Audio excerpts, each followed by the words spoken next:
Hey, welcome back to your favorite pre-calculus class. We're going to look at properties of logarithms. We're going to write them as sum and differences and use some properties that we'll be introduced to. So just as a look back at our logarithms, log base a of 1 is always 0, regardless of what your base is. Like log base 7 of 1 is 0, because 7 of 0 is 1.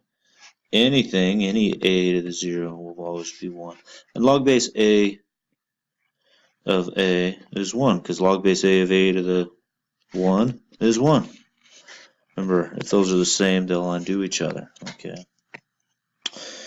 So this is talking about our inverses again. So a to the log base a of m is m. So whatever's right there pops out. Log base a of a to the r is r.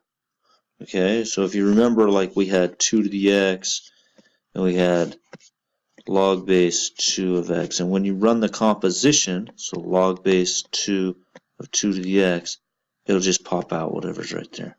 And if you go the other way around, so f inverse of f of x, f of f inverse, then you'll have log 2 to the log base 2 of x, which also gives you whatever's right there, x.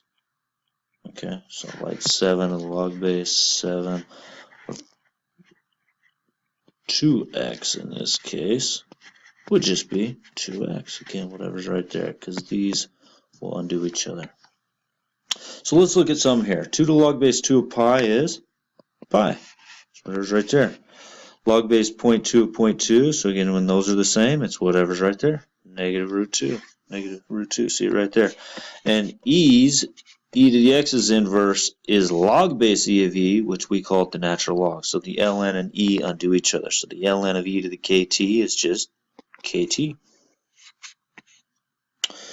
Now here's some new properties here. Log base a of m times n can be split up as a summation. So this is called the product property of logarithms. So if you have a product right here, you can split them up with log base a of m plus log base a of n.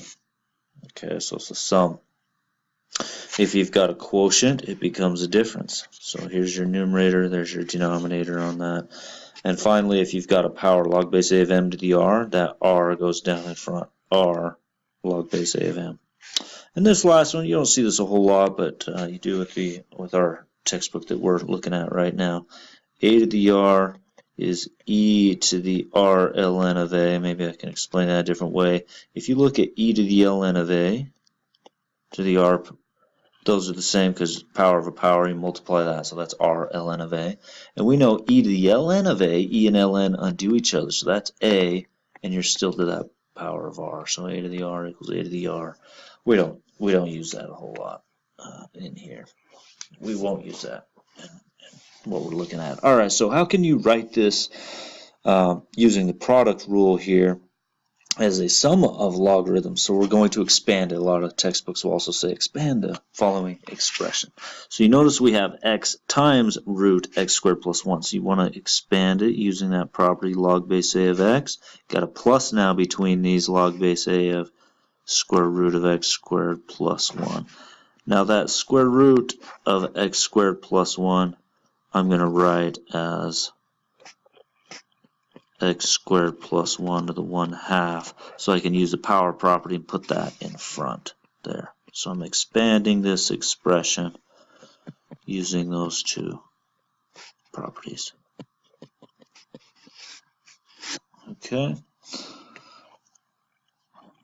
That's just what we did there. Now we've got a natural log. Remember, the natural log is just log base e, right? That's what the natural log is log base e. So if the natural log will follow all these same properties. So if you got the natural log and you've got a quotient here, so we've got a numerator over denominator, then all we got to do is put a subtraction between those. The natural log of the numerator minus the natural log of the denominator. And we're going to use our power property, so that's going to go in front. Same thing with that right there. So we got 2 the natural log of x minus 3 the natural log of x minus 1. Now we've just got a log base a, and a similar procedure here. We're going to start off using our quotient property. So we got log base a of that square root x squared plus 1. I'm going to put that to the 1/2 power we got a minus log base a of this x cubed times the x plus 1 to the 4th. Okay, now notice we've got a product in here, so we've got to expand that using the power property, and I'm also going to put that 1/2 in front here. So 1/2 log base a x squared plus 1 minus. Now when I expand this, it's gonna go to both of these terms because I'm subtracting this entire logarithm. So when I expand this, you got to be very careful on that. That's a very common mistake right there, is they forget that this minus will go to both of those. Okay. Now the 3 go in front, 4 go in front there, and then I'm going to also distribute that through as well, so I can write this all out. So I got 1/2 log base a x squared plus 1. I got minus that 3 log base a of x, and then minus the 4 again. Remember, I distributed this minus 3 to both of those. Minus 4 log base a of x plus 1. Okay.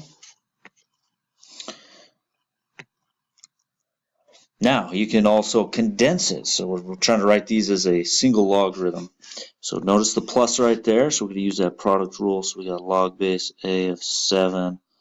Oops, and I forgot to put the 4 up there. Let me put that up there first. Log base a of 3 to the 4th. And now I'm going to use that. So I've got log base a of 7 times 3 to the 4th. Whatever 7 times 81 is, 567, log base a, 567. Okay, I had to check my work. Put that 2/3 up. Go ahead and simplify that one there. So we got the natural log, natural log of 8 to the 2/3 minus the natural log. Of course, I got 25 minus 1 is 24.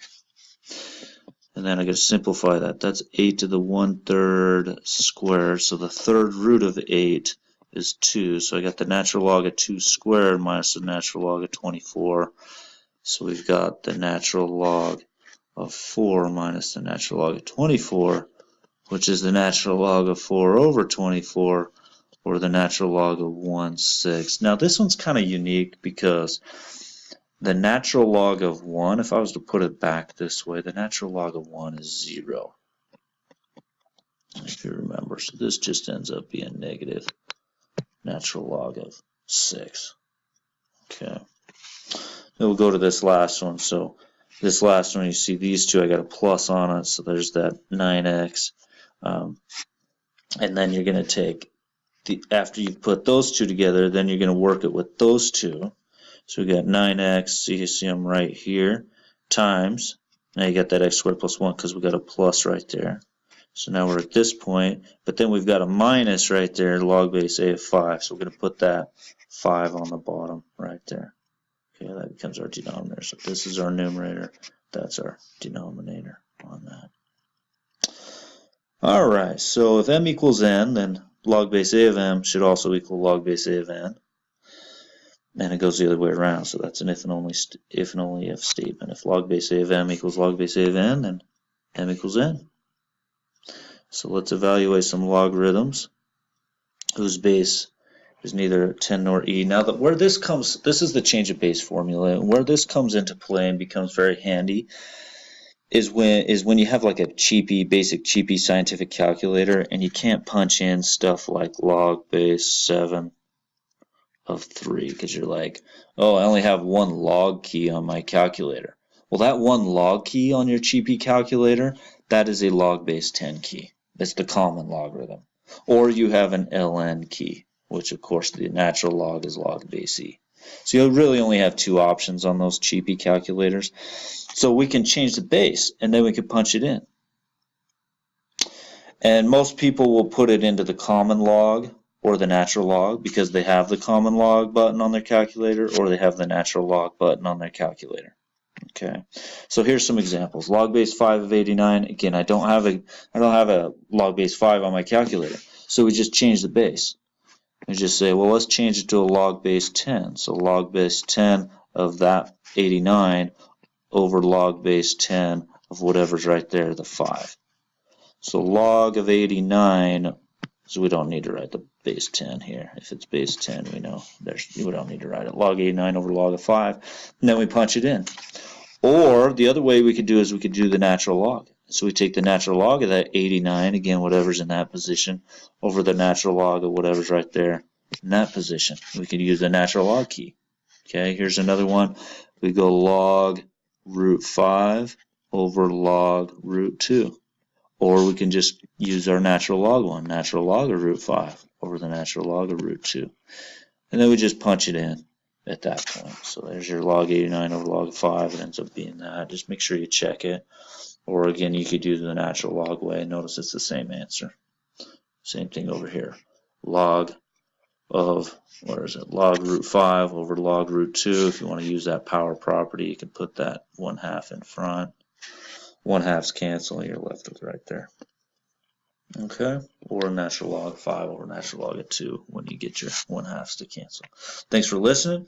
See you guys in class.